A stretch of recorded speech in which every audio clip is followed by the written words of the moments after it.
사랑하는 대학교의 성도 여러분, 2021년 4월 14일 수요일 아침 주님의 이름으로 문안합니다. 말씀과 함께 새 힘을 얻는 귀한 아침이 되기를 간절히 소망합니다. 오늘 함께 보실 하나님의 말씀은 출애굽기 5장 1절에서 21절까지 말씀입니다. 그 후에 모세와 아론이 바로에게 가서 이르되 이스라엘의 하나님 여호와께서 이렇게 말씀하시기를 내 백성을 보내라. 그러면 그들이 광야에서 내 앞에 절기를 지킬 것이니라 하셨나이다. 바로가 이르되 여호와가 누구이기에 내가 그의 목소리를 듣고 이스라엘을 보내겠느냐. 나는 여호와를 알지 못하니 이스라엘을 보내지 아니하리라. 그들이 이르되 히브리인의 하나님이 우리에게 나타나셨은즉 우리가 광야로 사흘 길쯤 가서 우리 하나님 여호와께 제사를 드리려 하오니 가도록 허락하소서. 여호와께서 전염병이나 칼로 우리를 치실까 두려워하나이다. 애굽 왕이 그들에게 이르되 모세와 아론아 너희가 어찌하여 백성의 노역을 쉬게 하려 하느냐. 가서 너희의 노역이나 하라. 바로가 또 이르되 이제 이 땅에 백성이 많아졌거늘 너희가 그들로 노역을 쉬게 하는도다 하고 바로가 그날에 백성의 감독들과 기록원들에게 명령하여 이르되 너희는 백성에게 다시는 벽돌을 쓸 짚을 전과 같이 주지 말고 그들이 가서 스스로 짚을 줍게 하라. 또 그들이 전에 만든 벽돌 수요대로 그들에게 만들게 하고 감하지 말라.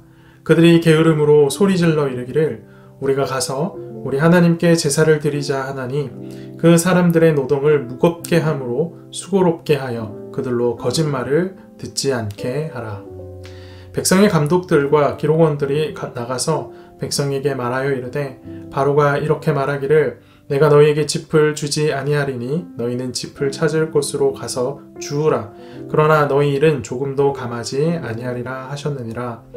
백성이 애굽 온 땅에 흩어져 곡초 그루터기를 거두어다 짚을 대신하니 감독들이 그들을 독촉하여 이르되 너희는 짚이 있을 때와 같이 그날의 일을 그날에 마치라 하며 바로의 감독들이 자기들이 세운 바 이스라엘 자손의 기록원들을 때리며 이르되 너희가 어찌하여 어제와 오늘에 만드는 벽돌의 수요를 전과 같이 채우지 아니하였느냐 하리라.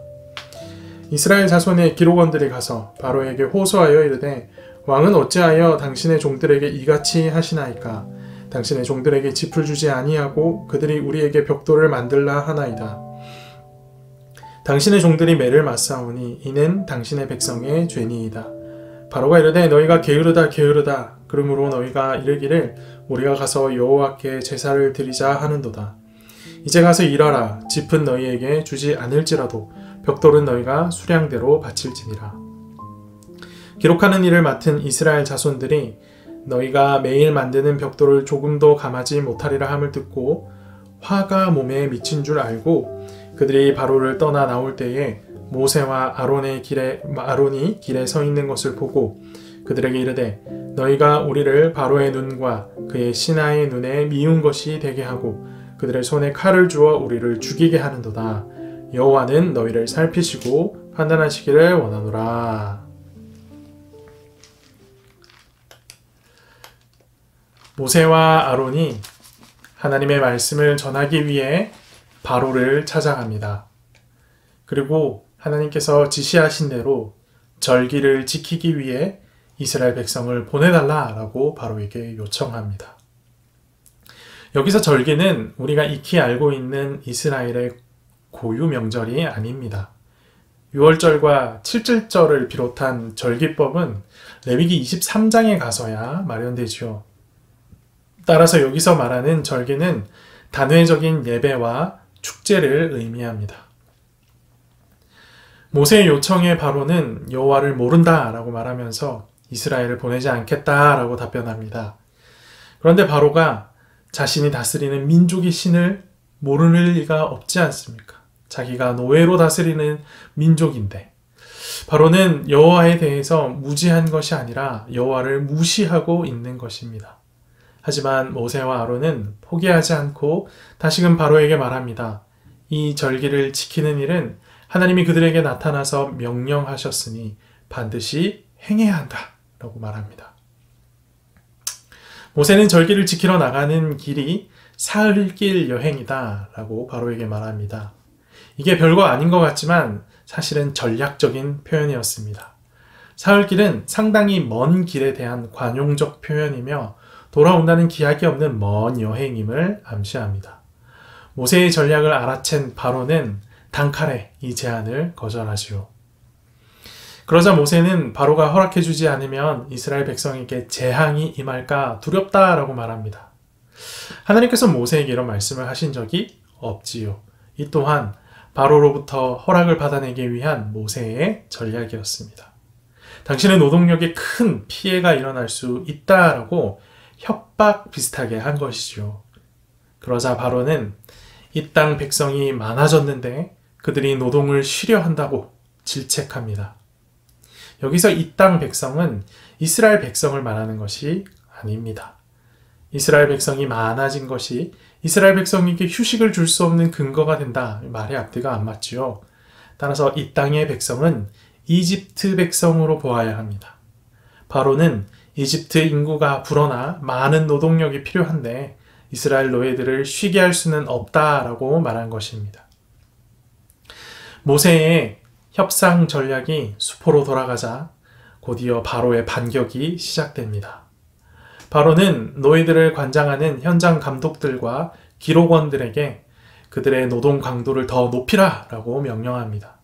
그리고 벽돌을 구울 때 그 벽돌에 들어가는 짚을 스스로 구해서 벽돌을 제조하게끔 하라 라고 지시를 하지요. 농업이 익숙한 우리야 짚이야 어디서든 구할 수 있지 않나 라는 생각이 듭니다. 하지만 이스라엘 백성은 목축을 하며 생계를 이어갔던 사람들이죠. 농업을 하는 이집트인들은 따로 있었을 겁니다.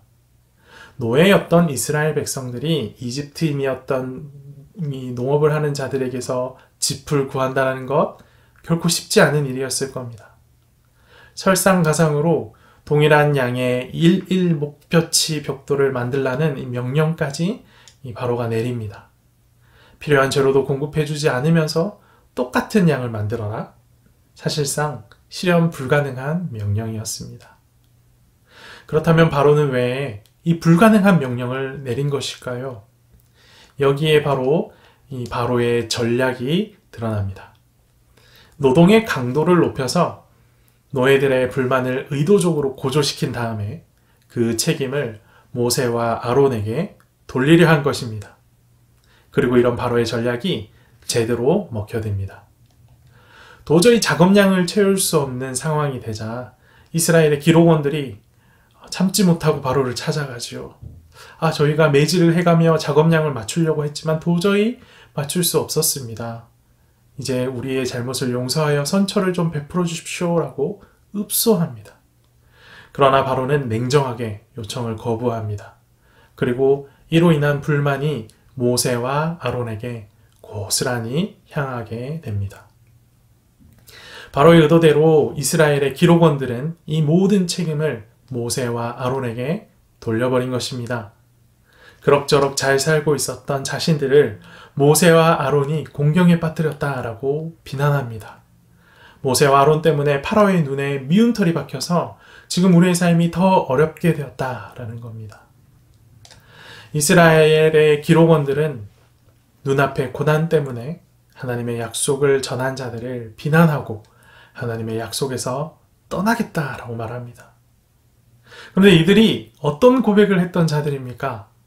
모세와 아론이 이스라엘 장로들과 백성 앞에서 하나님의 말씀을 전하고 약속의 말씀을 전하고 이적을 행했을 때 믿음으로 반응했던 자들입니다. 여호와께서 이스라엘 자손을 찾으시고 그들의 고난을 살피셨다 함을 듣고 하나님을 찬양했던 자들입니다. 하지만 지금은 눈앞의 고난 때문에 하나님이 약속하신 구원과 회방 그리고 새로운 질서를 포기하고 있습니다. 노역 때문에 하나님께 부르짖었던 자들이 다시 노역의 생활로 돌아가는 것이 더 좋겠다라고 말하고 있습니다. 고난에 너무 익숙해져서 오직 고난의 크기에만 집중하고 있는 것입니다. 고난의 크기에 좌우되는 인생, 그들도 모르게 그들 안에 자리 잡은 노예 근성의 결과입니다. 바로는 이스라엘 백성의 노예 근성을 잘 파악하고 있었고 그것을 교묘하게 사용하여 하나님께로 나아가고자 하는 이스라엘 백성들을 막아섰던 것입니다. 오늘 말씀을 묵상하며 믿음의 삶을 방해하는 사탄의 교묘한 술수를 엿봅니다. 바로가 이스라엘 백성의 노예 근성을 자극했던 것처럼 사탄은 우리 안에 있는 죄의 관성을 자극합니다. 예수 안에 우리는 모두 새로운 피조물이며 하나님 나라라는 새로운 질서를 따라 사는 자들이죠.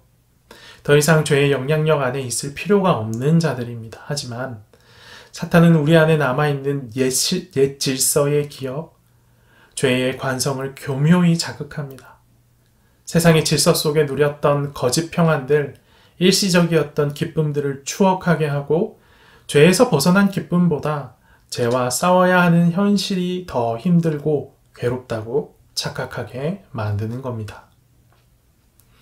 바로가 이스라엘 백성의 노역의 강도를 높임으로 노역이 조금만 덜해도 살만하겠다라고 생각하게 만든 것처럼 죄에서 벗어나 죄와 싸워야 하는 현실이 더 괴롭다고 생각하고 믿게 만드는 겁니다.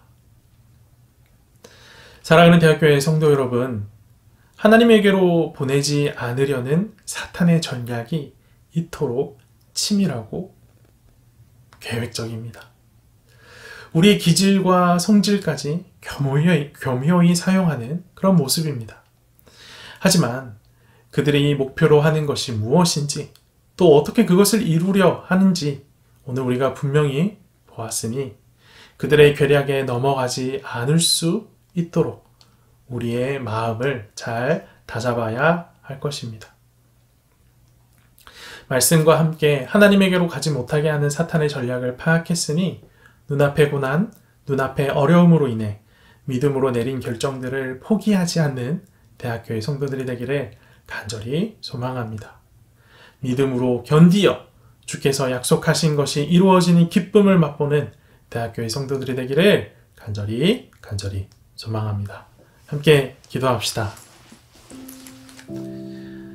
살아계셔서 역사하시는 하나님 아버지, 오늘도 우리에게 귀한 말씀을 허락하여 주심에 감사합니다. 오늘 우리는 말씀을 통하여 하나님께로 나아가는 것을 막고자 하는 바로의 교묘한 계략을 살펴보았습니다. 이 계략이 오늘 우리에게는 사탄의 전략으로 우리의 삶에 하나님을 기억하고 하나님을 기뻐하는 것보다 이전으로 돌아가서 죄를 누리며 사는 것이 더 편하겠다라고 생각하는 교묘한 유혹으로 우리를 찾아오는 것을 돌아봅니다. 주님, 이것이 사단의 계략인 줄 알고 더욱더 믿음으로 하나님 붙들고 온전히 서기를 소망하오니 말씀과 함께 사단의 전략과 계략을 깨달은 우리 모든 대학교의 성도들은 믿음으로 견디어 사단에게 넘어가는 일이 없도록, 그리하여 죄를 짓는 일이 없도록 우리를 붙드시고 인도하여 주시옵소서. 오늘 하루의 삶을 시작합니다. 우리에게 성령의 충만함을 허락하셔서 우리의 삶 가운데 성령의 열매가 맺혀질 수 있도록 붙들어 주시고 우리를 눈동자같이 보호하셔서 죄악의 일에 넘어가지 아니할 수 있도록 주님께서 동행하시고 붙들어 주시옵소서. 함께 하실 줄 믿습니다. 이 모든 말씀 살아계신 예수 그리스도 이름으로 기도합니다. 아멘.